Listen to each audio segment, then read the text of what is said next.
Today, we'll talk about 3 big ideas from the career of Daniel Kahneman. Hi there, everyone. It's Jeff, and this is Plain English, where we help you upgrade your English with stories about current events and trending topics. By listening here, you get great exposure to English in a way that you might not get elsewhere. That's because we mix authentic storytelling with a little bit of English learning.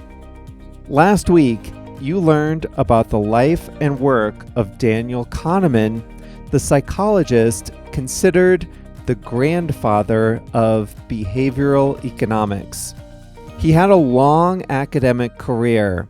He collaborated with many of the leading minds in psychology and economics, and he won the Nobel Prize in 2002. But we didn't have time last week to talk about the major insights from Kahneman's career, so that's what we'll do today. I'm only going to talk about 3 major ideas, and we'll only be able to scratch the surface. But by listening today, you'll know more about his work, and maybe you'll be interested enough to read one of his books. In the second half of today's lesson, I'll show you what it means if something sticks with you. This is lesson number 678, so that means you can find the full lesson, including the quiz and exercises, at plainenglish.com/678. Before we dive into today's story, you've heard me mention some of the great ways our Plus membership can help you upgrade your English, and you might be curious about what that looks like. We've recently unlocked some free samples so that you can try out the premium features for yourself. Even if you don't join, you'll still learn something from the sample lessons. Sound good? Look for the link that says free samples at the top of plainenglish.com. I've also put a direct link to the samples at the bottom of the show notes of this episode. Now, we're ready to start today's story.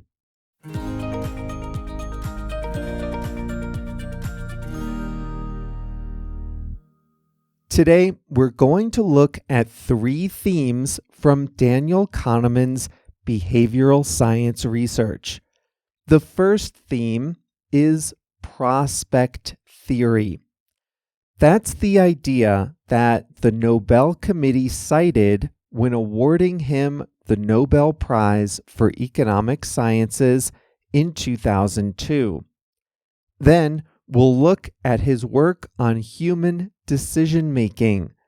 That formed the basis of his best-selling book, Thinking Fast and Slow. And finally, we'll look at the serious flaws in human judgment, which he described in a book called Noise, A Flaw in Human Judgment. Let's start with prospect theory. The main insight here is that people value pleasure and pain asymmetrically. That is to say, we feel less pleasure from winning than we feel pain from losing. If one day you find $100 on the sidewalk, you'll be happy. If on another day you lose $100 in cash accidentally, you'll be sad. But even though the amounts are the same, we experience the sadness more. It will stick with you longer. You feel more pain about losing than you felt pleasure about winning, even the same amount. Knowing this can be useful as we think about our own lives. Take just one example: investing in the stock market. Every day, and in fact every moment of the trading day, you can see your investment performance go up and down. Prospect theory shows that people will react more strongly to negative news than to positive news. As a result, many individual investors sell investments at the wrong time because they felt the pain of bad days more intensely than they felt the pleasure of good days. So what can we learn from this? Maybe we learn not to check our investment performance every day or every hour.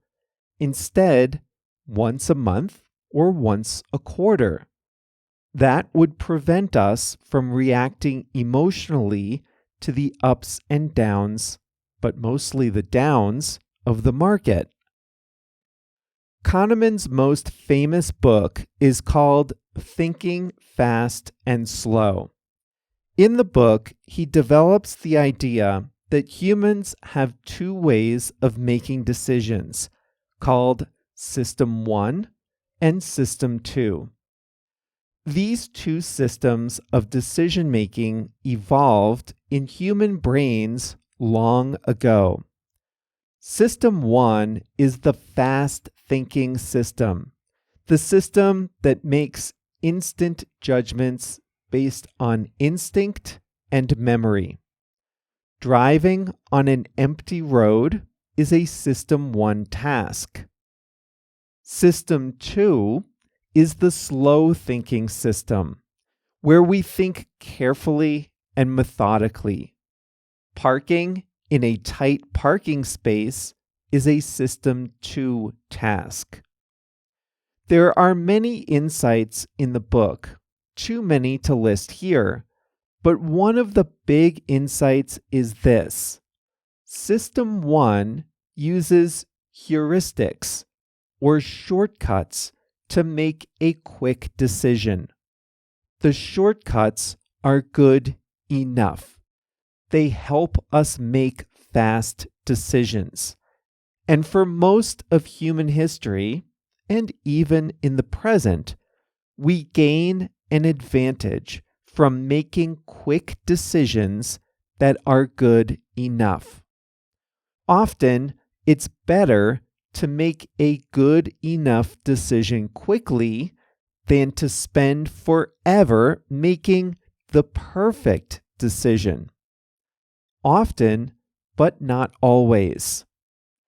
Kahneman was not the first to identify the two modes of decision-making, but he designed experiments to show exactly how these two systems work. Here's a great example. One of the shortcuts our brains use is called anchoring. We evaluate something relative to something else, even if that something else is irrelevant. Here's an example. Let's say someone advertises an online course that costs $199. You might think about it and decide that this is too much money. You would get maybe $100 in value from the course, so paying $199 is too much. This is a great example of System 2, the slow-thinking system, giving you a good result. But now, let's imagine the company says the original price of the course was $2,000, and now this course is on sale for just $199. System 1, the fast-thinking system, jumps into action using a heuristic called anchoring. It anchors on to the original price, $2,000. Then, in an instant, System 1 decides that the course is a major discount off the original price, and therefore a great value. System 1 makes the decision before System 2 even has a chance to get started. So what can we learn from this? If you find yourself making a quick decision using shortcuts, slow down, think about it for a day, and try to use System 2 as much as possible for the important things. Kahneman's most recent work was on noise. Noise in statistics is variability that has no explanation, just randomness. Kahneman co-authored a book called Noise, A Flaw in Human Judgment. This book showed that humans think we're really good at making judgments, but actually we're far worse than we think we are. A judgment is a situation where you look at a set of facts and make a decision where there is no objectively known answer. Many professionals have to use judgment in their work. Teachers assign grades to student assignments. Doctors examine patient x-rays. Judges hand down sentences. Business owners provide price estimates to customers. The problem is that humans, even trained professionals, come to very different judgments even when looking at the same set of facts. So even when there should be no variation, or only a little variation, there is actually a wide variation in the way we interpret the same set of facts. Let's look at one example. In the U.S. justice system, a jury often decides if a defendant is guilty or not. But if the defendant is guilty, then it's a judge who determines the punishment. The judge uses his or her own judgment to determine the sentence. But the judge has a set of guidelines to follow. The guidelines are intended to make sentencing broadly fair. Kahneman's work on noise discovered that judges, even when faced with almost identical facts, they produce very, very different judgments. One judge might be very lenient, another very strict, even when they're supposed to decide the same way. And even one single judge might make very different decisions on cases depending on irrelevant factors like the time of day or the weather outside. Another example is radiologists. They look at x-rays and determine whether, in their professional opinion, anything in the x-ray might be cancer. Kahneman's work determined that individual radiologists often come to different conclusions, looking at exactly the same X-ray images, just at different times.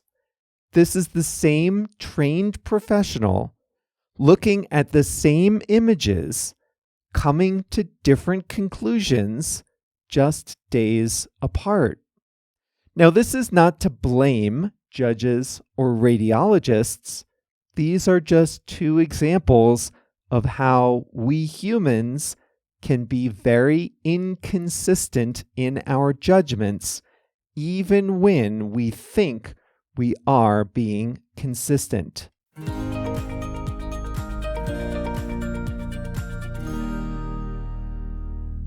Now, the books I mentioned are both translated into many languages.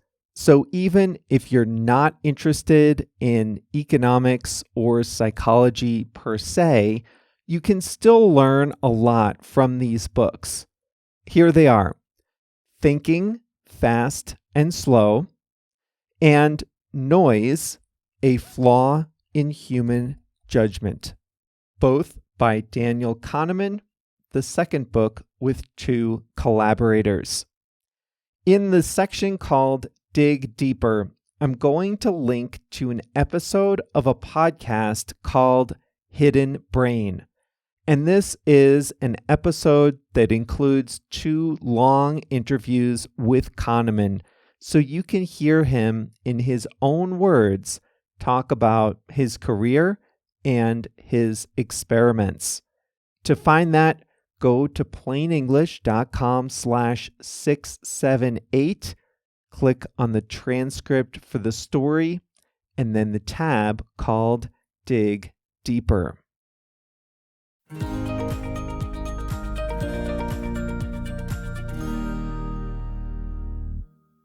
Not long ago, in lesson 659, I showed you how to use the phrasal verb stick with. So if you stick with an activity, you continue doing that activity. Well, today I'm going to show you what it means for something to stick with you. We use this with emotions, lessons, or experiences that remain in your memory or in your consciousness for a long time. But let's start with experiences.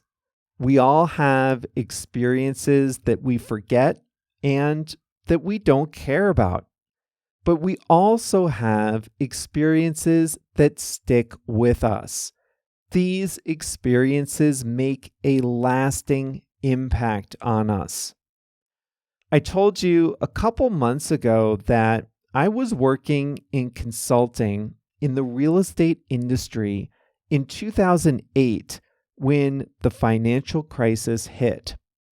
And I was only a few years out of school at the time, and that experience stuck with me for a long time. This was a very hard time economically. People were losing their jobs, their homes.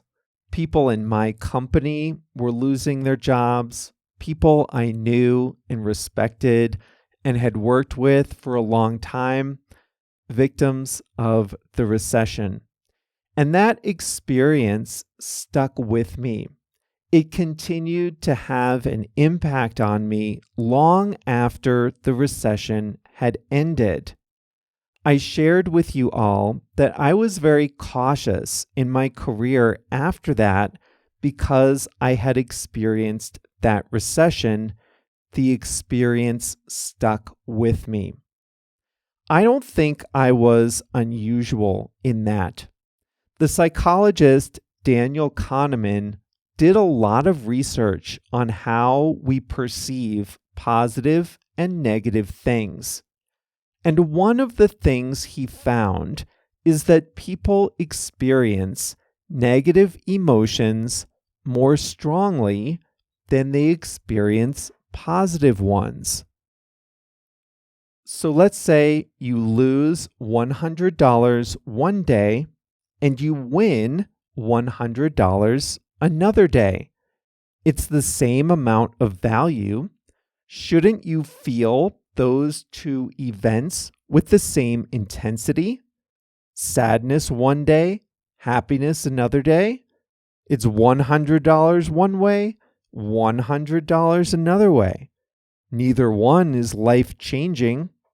But in fact, we feel losses far more intensely than we feel wins. That's what Kahneman showed. The pain of a loss sticks with us for longer than the pleasure of a win. That affects how people invest. That affects how people gamble. You can imagine that, right? Words from another person can stick with you. How many words do you hear a day? A lot, right? You'll forget most of them.